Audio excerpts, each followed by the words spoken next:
ಧರ್ಮಸ್ಥಳದ ಪ್ರಕರಣದಲ್ಲಿ ಎಸ್ಐಟಿ ಇಲ್ಲಿವರೆಗೂ ತುಂಬಾ ಚೆನ್ನಾಗಿ ಕೆಲಸ ಮಾಡ್ತಾ ಇದೆ.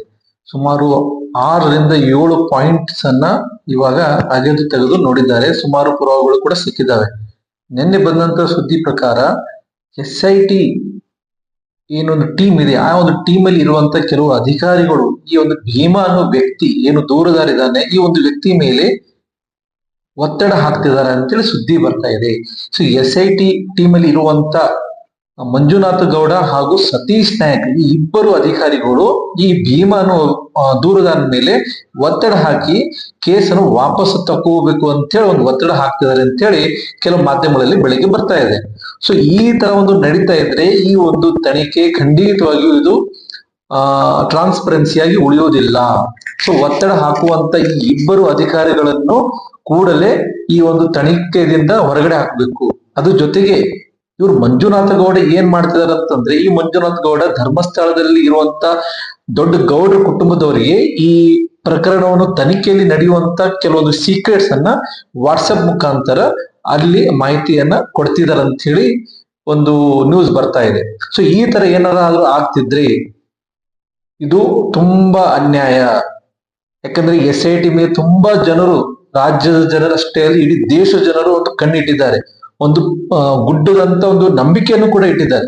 ಸೊ ಈ ತರ ಒಂದು ತನಿಖೆಯ ಒಂದು ಸೀಕ್ರೆಟ್ಸ್ ಅನ್ನು ಕಾನ್ಫಿಡೆನ್ಸಿಯಲ್ ಏನ್ ಇರ್ತವೆ ವಿಷಯಗಳು, ಅದನ್ನ ಇವರು ಬೇರೆಯವರಿಗೆ ಅವರು ವಾಟ್ಸ್ಆಪ್ ಮುಖಾಂತರ ಅಥವಾ ಕಾಲ್ ಮುಖಾಂತರ ತಿಳಿಸಿದಾರೆ ಅಂತಂದ್ರೆ ಇವ್ರನ್ನ ಕೂಡಲೇ ಇಬ್ಬರನ್ನ ಬಂಧಿಸಬೇಕು ಮತ್ತು ಅವರ ವಾಟ್ಸ್ಆಪ್ ಚಾಟ್ಸ್ಗಳು ಮತ್ತು ಅವ್ರ ಕಾಲ್ ಡೀಟೇಲ್ಸ್ ಅನ್ನ ಇವರು ಪರಿಶೀಲಿಸಬೇಕು.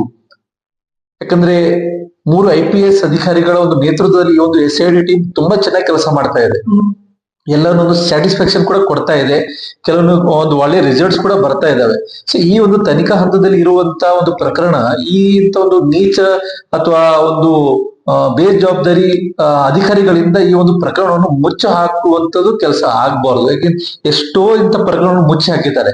ಸೊ ಈ ಒಂದು ಸೌಜನ್ಯ ಕೇಸ್ ಆಗಿರ್ಬೋದು, ಧರ್ಮಸ್ಥಳದಲ್ಲಿ ಒಂದು ಶವಗಳು ಹೂತಿರುವಂತ ಒಂದು ಪ್ರಕರಣ ಆಗಿರ್ಬೋದು, ಈ ಒಂದು ತನಿಖೆಯಲ್ಲಿ ತುಂಬಾ ನಿಷ್ಪಕ್ಷವಾಗಿ ಒಂದು ಟ್ರಾನ್ಸ್ಪರೆನ್ಸಿ ಆಗಿ ಒಂದು ಕೆಲಸ ಆಗ್ಬೇಕಾಗಿದೆ. ಅದು ಖಂಡಿತ SIT ಟೀಮ್ ಇಂದ ನಡೀತಾ ಇದೆ. ಬಟ್ ಒಳಗಡೆ ಇರುವಂತ ಇಂಥ ಕೊಳುಕು ಹುಳುಗಳಿಂದ ಈ ಒಂದು ತನಿಖೆಯ ಒಂದು ದಾರಿ ತಪ್ಪಿಸುವಂತ ಒಂದು ಕೆಲಸ ಆಗ್ತಾ ಇದೆ. ಸೊ ಕೂಡಲೇ SIT ಮುಖ್ಯಸ್ಥರಾದಂತ ಪ್ರಣವ್ ಮೊಹಂತಿ ಅವರು ಈ ಇಬ್ಬರನ್ನ ವಿಚಾರಣೆಗೊಳಗೊಂಡು ಇವ್ರನ್ನ ಬಂಧಿಸಿ ಇವ್ರನ್ನ ಅರೆಸ್ಟ್ ಮಾಡಬೇಕು. So WhatsApp chats, call details ಎಲ್ಲ ಏನಿದಾವೆ ತಕ್ಷಣ ಇದೆಲ್ಲ ಪರಿಶೀಲಿಸಬೇಕು. ಸೊ ಇದು ಆದ್ರೆ ಮಾತ್ರ ಒಂದು ತನಿಖೆಗೆ ಒಂದು ಮಹತ್ವ ಇರುತ್ತೆ.